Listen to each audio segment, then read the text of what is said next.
की घोषणा की है, मैं इसका स्वागत करता हूं। हम चुनाव के लिए पूरी तरह से तैयार हैं। भारतीय जनता पार्टी हरियाणा में तीसरी बार बड़े मैंडेट के साथ सत्ता में आ रही है। हम तीसरी बार हरियाणा में सरकार बना रहे हैं। पिछले 10 वर्षों में हमने हरियाणा का बिना भेदभाव के समुचित विकास किया है। मैं आंकड़ों और तथ्यों के साथ जनता के सामने और हरियाणा की विकास यात्रा का ब्यौरा रखूंगा। साथ साथ विपक्ष के लोगों से भी इस बात के लिए हम पूछेंगे कि जनता के सामने झूठ बोलने से बेहतर तो ये रहेगा कि वो अपने कामों का गुणगान करना चाहिए। उनको बताना चाहिए कि हमने ये काम किया, हम यहाँ पर रहे। झूठ फैलाने में लगे हुए हैं। जनता से भी अनुरोध करूंगा कि कांग्रेस को इनके झूठ के बारे में सबक सिखाने का काम करें। पिछले 10 वर्षों में हरियाणा ने हर क्षेत्र में विकास की ऊंचाइयों को छुआ है। मैं हरियाणा के मतदाताओं से अपील करता हूं कि लोकतंत्र के इस पर्व में बढ़ चढ़ करके भाग लें। अपना मत अवश्य वो डालें। मैं ये अपील करूंगा क्योंकि मतदान महादान है। आप इसके लिए मैं अपील करना चाहूंगा सभी मतदाताओं से कि आप इसके लिए विशेष समय निकालिए और विशेष समय निकाल करके इस लोकतंत्र के पर्व के अंदर हिस्सा लेते हुए लोकतंत्र को मजबूत करने का काम आप लोग करें। ऐसा मैं आग्रह हरियाणा प्रदेश के मतदाताओं से करता हूं। आज मंत्रिमंडल के समक्ष जो अभी पिछले दिनों माननीय सर्वोच्च न्यायालय द्वारा नौकरियों में अनुसूचित जाति के कोटे में वर्गीकरण के संबंध में हरियाणा अनुसूचित जाति आयोग की जो रिपोर्ट थी वो आज रखी गई। उस रिपोर्ट को कैबिनेट ने स्वीकार कर लिया और स्वीकार किया है क्योंकि चुनाव आचार संहिता लगी हुई है। चुनाव आचार संहिता उसको हमने देख करके ये अनुशंसा किया है कि चुनाव आयोग को भेजी जाए रिपोर्ट। जैसा भी चुनाव आयोग उसके ऊपर दिशा निर्देश देगा हम उसको आगे बढ़ाने का काम करेंगे। एक ये अनुशंसा है क्या आयोग? जी मैं आपको बताना चाहता हूं कि ये 2 प्रकार के वर्गीकरण की सिफारिश माननीय सर्वोच्च न्यायालय ने की है।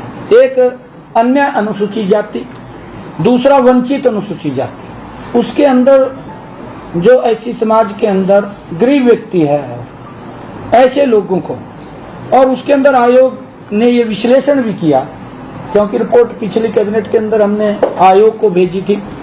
आयोग ने जो ऐसी आयोग है उसने इसके ऊपर विश्लेषण किया कि वंचित अनुसूचित जाति की संख्या में 50% से ज्यादा हिस्सा होने से के बावजूद उनका नौकरियों में प्रतिनिधित्व तुलनात्मक रूप से काफी कम है। ये आयोग ने रिपोर्ट देकर के भेजा है। कौन सी जाति है सर? ये मैं बता रहा हूँ मैं सारा कुछ बताऊंगा आपको। बात पूरी हो जाए सवाल बाद में मैं आपको बताऊंगा कि अन्य अनुसूचित जातियों में जैसे चमार है, रेगर है, रायगर है, रामदासी है, रविदासी है, बलही है, बटाई है, मोची है, जाटव है, ये अन्य अनुसूचित जातियों में शामिल हैं। वंचित अनुसूचित जातियों में जैसे वाल्मीकि है, धाणक है, ओड है, बाजीगर है, मजहबी है, मजहबी सिख है। इसके साथ साथ 36 अन्य जातियां भी हैं जो इसके अंदर वंचित अनुसूचित जाति में शामिल हैं। हरियाणा में आज सरकारी नौकरियों में सीधी भर्ती में 20% कोटा अनुसूचित जाति के लिए आरक्षित है। आयोग ने ये सिफारिश किया, मैं आयोग की बात कर रहा हूं। आयोग को हमने पिछले कैबिनेट के अंदर भेजा था। आयोग ने ये सिफारिश की है कि इसका आधा प्रतिशत यानी 10% वंचित अनुसूचित जाति के लोगों के लिए आरक्षित किया जाए। यदि कोई योग्य अभ्यर्थी वंचित अनुसूचित जाति से नहीं मिलता, अगर उससे नहीं मिलता, तो उस स्थिति में अन्य अनुसूचित जाति के अभ्यर्थी से उस पोस्ट को भरा जाए, चयन किया जाए उसका। ये उसके अंदर उन्होंने सिफारिश की है। इसी प्रकार उपलब्ध 20% कोटे में से आधा प्रतिशत यानी 10% कोटा अन्य अनुसूचित जाति के लोगों के लिए आरक्षित किया जाए। यदि कोई योग्य अभ्यर्थी अन्य अनुसूचित जाति में से नहीं मिलता, तो उस स्थिति में वंचित अनुसूचित जातियों से अभ्यर्थियों का चयन किया जाएगा। हाँ जी, इधर से भी ले सकते हैं, उधर से भी ले सकते हैं, दोनों भी, खाली ना पोस्ट रहे, जो वो कोटा है वो कोटा उतना बरकरार रहे। और इसी प्रकार आज के कुल 20% कोटा में कोई परिवर्तन नहीं होगा, क्योंकि वो 20% जो कोटा है वो कोटा रहेगा। आज कैबिनेट ने इन सारे आंकड़ों का विश्लेषण का अध्ययन करने के बाद हरियाणा अनुसूचित आयोग की रिपोर्ट को स्वीकार कर लिया है, जैसा मैंने बताया भी है।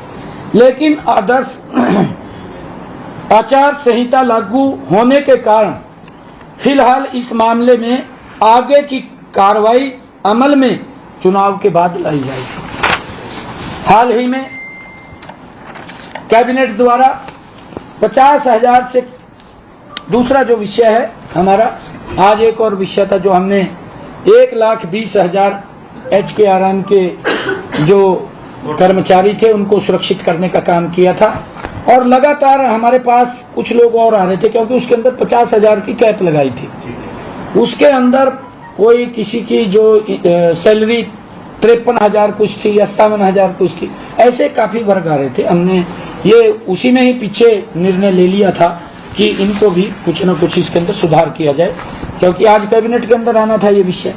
ये कैबिनेट के अंदर आया है कि ऐसे 50,000 से कम वेतन लेने वाले अनुबंधित कर्मचारियों की सेवाओं को सुरक्षित करने का फैसला वो पीछे लिया गया था। आज यह फैसला लिया गया है कि उच्चतर शिक्षा विभाग के एक्सटेंशन जो लेक्चरर हैं, इंजीनियरिंग कॉलेज व पॉलिटेक्निकल की गेस्ट फैकल्टी को भी इसमें कवर किया जाएगा। इनका केस चुनाव आयोग को अनुमति के लिए भेजा गया है, चुनाव आयोग को भेजा है कि हमने इनको, जो हमारे एक्सटेंशन लेक्चरर थे, क्योंकि उनकी एक समस्या थी, हमने कहा है कि ये समस्या भी चुनाव आयोग को बतानी है, क्योंकि ये पहले से ही एजेंडा तैयार था। और एजेंडा तैयार था तो आज एक कैबिनेट की बैठक थी, उसके अंदर हम निर्णय तो दे नहीं सकते थे, कोई भी न ले सकते हैं जब तक चुनाव आयोग नहीं बोलता। चुनाव आयोग बोलेगा तो हमने कहा है कि इसको चुनाव आयोग को भेजें। अगर वो हमें इसको, क्योंकि ये समस्या है, क्योंकि उनकी ये एक्सटेंशन लेक्चरर हैं, इंजीनियरिंग कॉलेज के हैं और पॉलिटेक्निकल गेस्ट के हैं, कि आप चुनाव आयोग को भेजें और जो भी अनुमति देगा उसके बाद उसके ऊपर हम कार्रवाई करेंगे। हम केवल चुनाव आयोग को भेज रहे हैं, चुनाव आयोग को।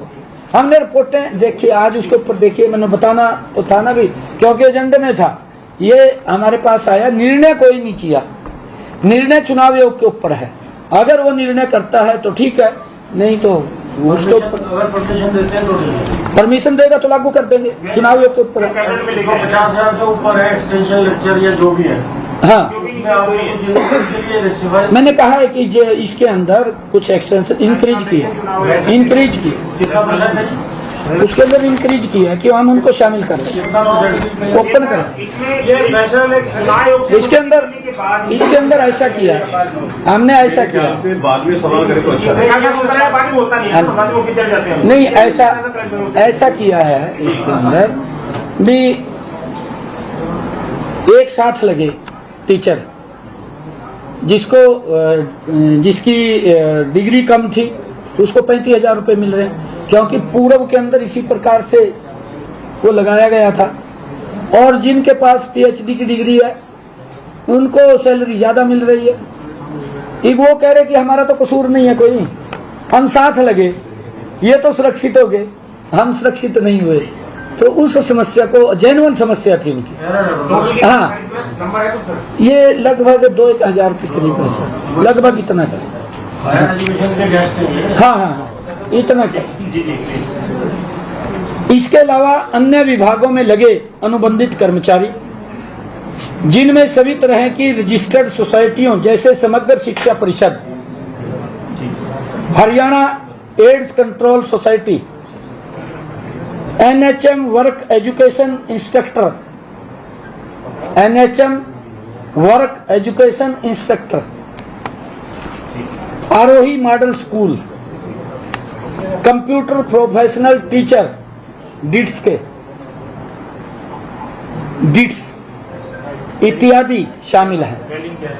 DITS डिट्स शामिल हैं तथा कई अन्य विभागों में कार्यरत फिक्स पे, जिनकी फिक्स पे थी, वाले कर्मचारी जैसे police SPO, public health term appointee, जो इस अध्यादेश में फिलहाल कवर नहीं हो रहे हैं, उन्हें इसका लाभ देने के लिए मुख्य सचिव की अध्यक्षता में एक कमेटी का गठन हमने कर दिया है कि वो उनकी सारी समस्याओं को देखेंगे और देख करके वो कमेटी रिपोर्ट देगी, उसके ऊपर फिर कैबिनेट निर्णय लेगी। अभी तो हमने ये काम किया, उनके बारे में ये विचार किया है।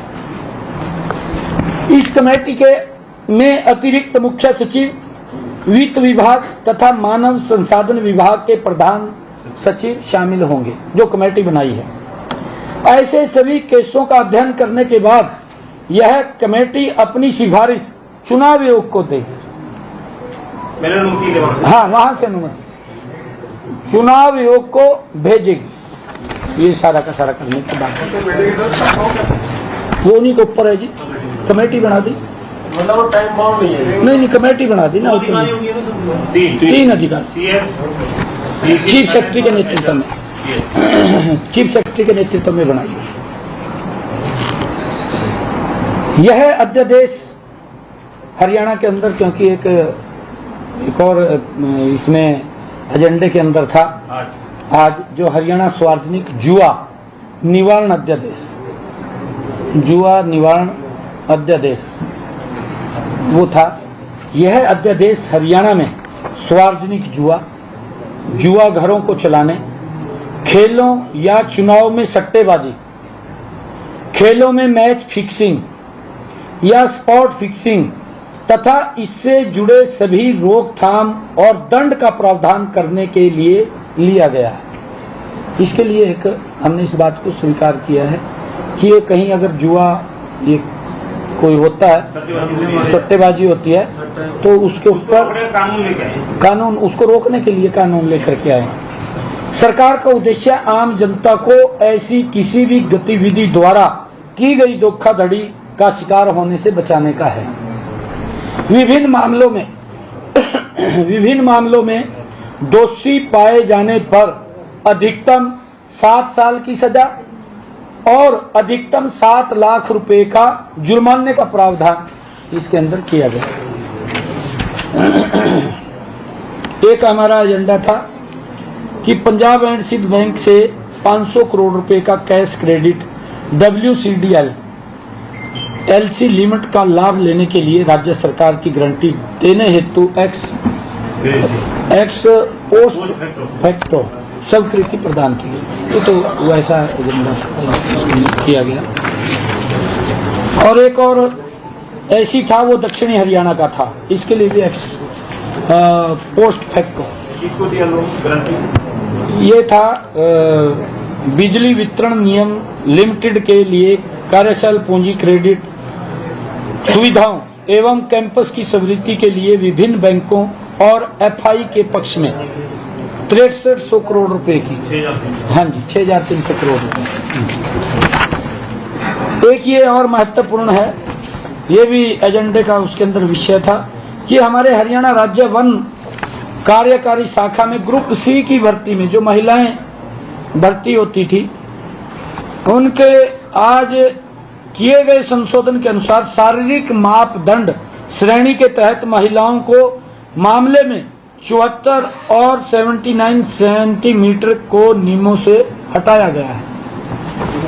जो 79 की जो चेस्ट मापदंड, वो गलत था। चेस्ट, हाँ वो गलत था, उसको बात, तो हो ही नहीं सकता था। हाँ उसको गलत था, उसको हटा दिया। उसको हटा दिया। ये निर्णय इसके हुई थी। अंदर, हाँ जी हाँ जी, उसको हटाया गया है। ये इसके अंदर निर्णय था। ये हमारे आज के कैबिनेट के विषय थे। वो चुनावी सेशन तो नहीं, अभी कोई ऐसा विषय नहीं है। जब आएगा तो आपसे सर, आपने ऑर्डिनेंस तो बुला ली है, सीएम साहब बना दिए, सॉरी वो औपचारिक बनाना पड़ेगा का भी, ये जुए वाले भी, लेकिन इनको 6 महीने के अंदर सदन में लाना होता है। अब आगे जो है, अभी तो चुनाव है, तब पता चलेगा कि सरकार आ रही है ना। सरकार है, कमाल कर दिया। इतने बड़े बड़े निर्णय ले रहे हैं, कोई वैसी ले रहे क्या? बिल्कुल सरकार है रिया। ये बिल्कुल आप इस बात को क्लियर, मेरा विजन है कि हरियाणा प्रदेश का छोटे मैंडेट से नहीं आ रही, बहुत बड़े मैंडेट के साथ तीसरी बार सरकार आ रही है। और जितने निर्णय किए हैं हमने कुछ तो लागू कर दिए, क्योंकि कल मुझे मालूम नहीं था कि आज ये आचार संहिता लग जाएगी। जितने भी निर्णय किए हैं एक एक को विधानसभा के अंदर भी लागू करेंगे। कोई किसी हरियाणा वासी को संसद में रहने की जरूरत